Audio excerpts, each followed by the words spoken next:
Sorry. Thank you. I didn't know Michael.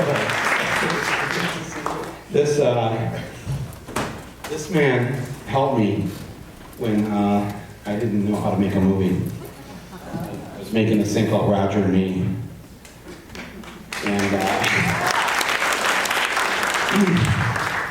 then I didn't go to film school, I didn't know anything. And he and a couple of his friends in New York City taught me a number of things and were very helpful. And I've been grateful to you for all these years. Thank you. I remember I showed you one of my early cuts, one of my final cuts. Came up to New York City. Where did we watch that at? We watched that at my studio. Oh, was it your studio? My studio. I remember. And then your other friends who were New York documentary filmmakers were there, and they gave me such incredible notes and advice, and 3 months later I was in Telluride with the movie, and the rest was history. So. And I remember going to the New York premiere, and you got a 25-minute standing ovation. No, it was. I was kind of. I know. That was the most incredible thing I've ever seen. I don't. Well, how can people applaud that long? I mean, my hands are still sore. It was the most. I'm still on Michigan unemployment insurance. I'm getting $98 a week at that time, and I'm here. I'm in Lincoln Center, and you know, the head of the festival came up to me on the sidewalk afterwards, and she goes, "It was bigger than Kurosawa." And I go, "What do you mean?" She said, "Well, his ovation was 8 minutes shorter." And I go, "Well, that doesn't speak well then of this crowd, because, of course, you know, Akira Kurosawa is one of the, right, you know, this the great filmmakers of all time. This was just a documentary from Flint, Michigan. But enough about me. I just have never had a chance to like sit on a stage and publicly thank you for being one of my mentors and teachers. So thank you very much.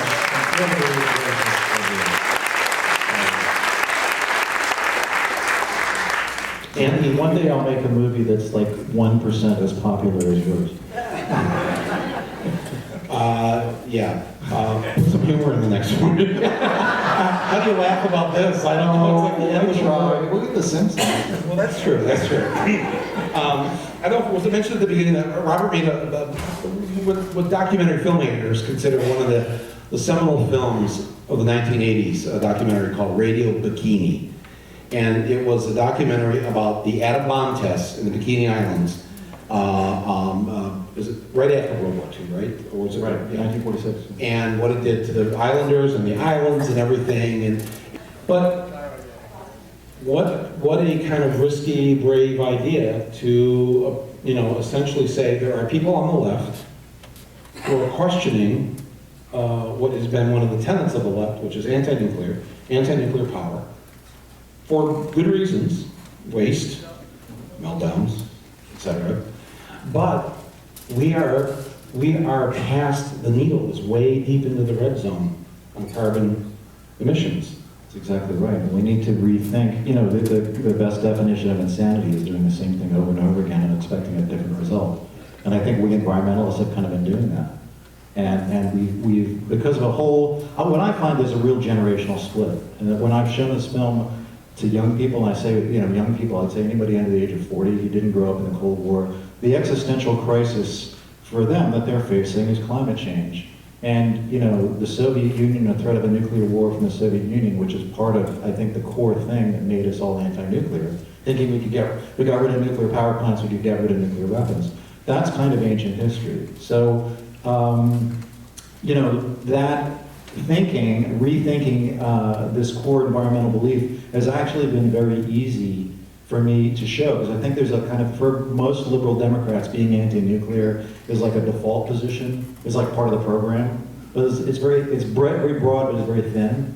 And when you demonstrate, what's really going on, I found most people come around and go, yeah, duh. And the only real opposition has been from certainly in the press, from professional anti-nuclear activists, largely, and people for whom the threat of a nuclear war is still so deeply embedded in their psyche that they just can't get their head around it. So then you haven't had to deal much with these, or you're a traitor to the left, or Not that much. I mean, were there any guys handing out flyers today? No? No, there weren't. Because I've had the Helen Caldicott's group been handing out flyers saying Pandora's false promise, and they got a whole website dedicated to my demise. But, there's been a lot of contentiousness in the media about this. But what I think what the film has exposed is a real existing split within the environmental movement. This has now become, this was a debate that was whispered in the corner at cocktail parties. Like, well, we were probably going to need it, but don't tell anybody. Now it's out in the open, and everybody's talking about it, and the anti-nuclear wing of the environmental movement has lost control of the narrative, which we've had for 40 years, which is like the waste is just toxic waste for legacy for future generations. If an accident happens, it may be rare, but it's absolutely apocalyptic, it'll end the world. On and on down the line. All the things I addressed in the film. There are other whispers too, amongst people who care about the environment and amongst environmentalists that are not as loud as this one, but I hear them and nobody wants to say it out loud. Like, for instance, solar and wind are not going to save us. No. Well, that's the key thing, is nuclear necessary? I mean, I think that's the main, and we were just mentioning this before you came up, is the main thing, the main reason why you could maintain an anti-nuclear position is that we can displace fossil fuels with wind and solar. And we simply can't. We're not going to power Shanghai and Mumbai and New York and LA with wind and solar. Well, we don't have a way to actually store it. We don't have a way to store it. In order to make it work on a grid scale, you have to basically rebuild the entire electric grid of any given country. Right. You'd have to do this on a global scale, and there's no storage. And even then, you'd have to maintain the fossil fuel infrastructure for when the sun isn't shining or the wind isn't blowing. And to completely generate electricity for a home, those two panels that you think you can put on the top of your roof, they can heat your hot water heater. Right. That works pretty well. But to provide electricity, I don't know what the exact number is, but I read some crazy number like you need a half acre of solar panels. Not true. No, I think you can power. You can do. Look, I got nothing against wind and nothing against solar. I think we're going to need everything. So, Michael, what do you think about all this? I mean, we met right after I made Radio Bikini. Right? And you invited my environmental film Earth Days here, and now are you surprised at this turn of events in my? I was shocked to hear that you made this. Yeah. Before I saw it, it was like, wow. But because I have such respect for you, I went into it with an open mind. And I don't know. Honestly, I haven't made up my mind about how I feel about it, but I am open to the discussion, and I think I really wanted to bring this here. I brought Waiting for Superman, the education film here a couple years ago. It was a well-made film that I disagreed with. The film blamed the teachers and the unions for our problems with education. I thought that was not the problem. But I thought it was good to get the discussion going. And maybe would inspire somebody to make the right film about what's wrong with our education system. And so that's where I'm kind of at with this. But I think the solar man in the back, I mean, he and I are like, we break bread at the same table. But I have started to question my own support of that. Not that I'm not supportive of solar wind. I agree with you. It should try everything and anything. But still, it's just like the electric car. Well, how much coal is being burned for that electric car? Yeah. And it's just like, and then when you think of all the things that are made with fossil fuel, let me see if I got to understand the film right.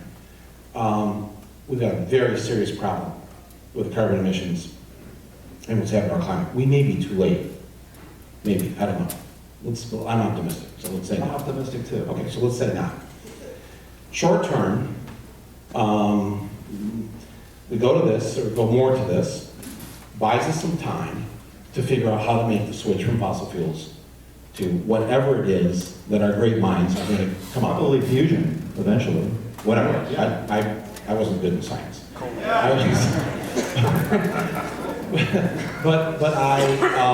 So I'm open, I understand the concept of stopping drinking Coke because of the sugar in it and the potential to create obesity and diabetes. But switching to Diet Coke will maybe less calories and you may lose some weight, but you may die of cancer at age. Natural gas is Diet Coke to me, right? Okay, right. Yeah, like from coal, like natural gas is Diet Coke. But neither are the answer. Two things. The thorium stuff is really exciting. There's a lot of exciting things in advanced reactor technology, and thorium is one of the most exciting things. But I totally agree with you. I think, in 2010, President Obama, in his State of the Union address, said that he would like to develop a new generation of reactors as part of a plan to solve climate change. And both sides of the aisle jumped up on their feet and applauded him, like he just talked about motherhood apple pie or saluted the military. I mean, it was incredible. Like, they never agree on anything. But Republicans like nuclear power for their own reasons, always have. Maybe because Democrats hate it, I don't know. If Democrats came to the table and said, look, we'll support nuclear power for our own reasons for climate change, if you'll support it, we don't even care if you believe in climate change. Don't force that on them. There's an opportunity, I think, for some compromise in this completely polarized situation. Do you think that somebody who favors, if you're in favor of nuclear power, then you really shouldn't say you're in favor of nuclear power unless you're willing to have it built 2 miles down the road? Or do you think it should be built in somebody else's backyard? I mean, you know what I'm saying? I'd be fine with one 2 miles down the road. I mean, they're all over France. I go to France often. Well, that's the other thing. Yeah, I do too. I'm not afraid of being contaminated. Right. And I'm one of those Americans that doesn't hate France. I hear you're quite beloved over there. Yes, I've replaced Jerry Lewis as their American mascot. But you're right. They do it. They do it quite well, and they don't seem to have problems. They live longer than we do. And they live longer than we do. And yes, Your left? My left. Hi. I think one thing everybody has to realize in this room and across the country is you have huge populations in India, Pakistan, and China that are going to be consuming energy. And if you don't come up with something like this, or a good nuclear plant, they're going to burn vast quantities of coal, cut down vast amounts of forest land. Even with renewables, that takes up huge amounts of land space. Do you think Chinese and people in India have a right to 2 cars, like we have? I think Each they of have them a right to each sanitation. Huh? I think they have a right to sanitation. No, but what is the world going to look like when each Indian and each Chinese has 2 cars, like we do? I have no Family. idea. I think that what's going to happen is the lifestyle of the average American is going to go down. The lifestyle of a lot of people in the third world is going to come up. I think that the people that are in power will stay in power and try to accumulate more wealth because that's what they do. No. But I do think that as a person, there's an obligation to try and see your fellow man improve or have access to food, water, sanitation, and not be stuck in a life of impoverishment. And most of the world is in economic slavery to us anyways. We should do what we can to take care of them. Yeah, I totally agree with you. I mean, I think it's a moral imperative. One of the biggest problems is population growth, and it's been shown that as you increase living standards, population growth rates decline dramatically. And that's one of the biggest things that will help the planet. That's one of the biggest things that will help the planet. Absolutely. And next? Where are we I at? have another one over here.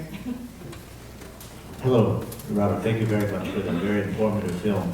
I'm just wondering if you're aware of the Mark Jacobson articles that in 2009 he published that it was possible to power the whole United States with wind and solar, and in 2013, this year, he put out a paper, an academic paper saying how New York State could power their whole state with wind, water, and solar, and what you thought about that. And then also, it takes some time for that, but multi-nuclear energy, it's hard for them to be a bridge as the problems you talked about, the permitting, the design, and I don't know if these 4th generation are really ready to become commercial yet. Okay, that's, well, I have read those studies. I would not dispute that there would be, that it's technically feasible, and what Mark Jacobson did, these are technical feasibility studies about whether you could do it with unlimited funds and unlimited political power. Read it. You know, he talks, the global thing is $100 trillion, I think. The global plan is $100 trillion, and that assumes dramatic reductions in global energy use over the next few years. Even the one that the study at the United States, massive ramping up of hydroelectric power. I mean, damming just about every river in the country. Massive ramping up of biomass. Massive ramping up of a lot of things that environmentalists would disapprove of. Plus, you know, a total rebuild of the electric grid. I mean, it's not that it would not be possible, and I'm not disputing that, but it's just not going to happen.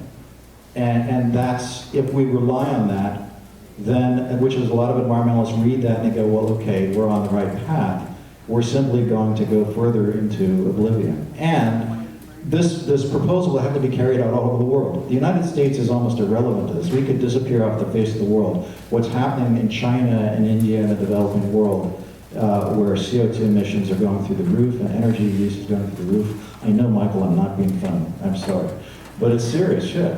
I don't want you to be funny. You know, this proposal would have to be carried out in every country in the world in order to be effective. So that's fine. If America could do it, then more power to it. We could go wind and solar. Maybe we could afford to. Germany's trying to do it. It's not so successful yet. But, you know, more power to them. But we need everything. And there are going to be places where wind is more effective than not. There are going to be places where solar is more effective than not, and there's going to be places that's going to need a lot of nuclear. My point is that the environmentalists, those who care about climate change, need to engage in and open their mind and accept nuclear energy and actually support it as part of a panoply of zero carbon energy sources. And at the moment, the leadership of the environmental organizations are implacably against it. Why? I think it's large, and I've heard this from people who know these people, that they do whisper at cocktail parties that... So why are the professionals? I think their donor base is, their big donors are largely over the age of 60 and are implacably anti-nuclear. And if they came out and switched, their organizations would collapse. That's what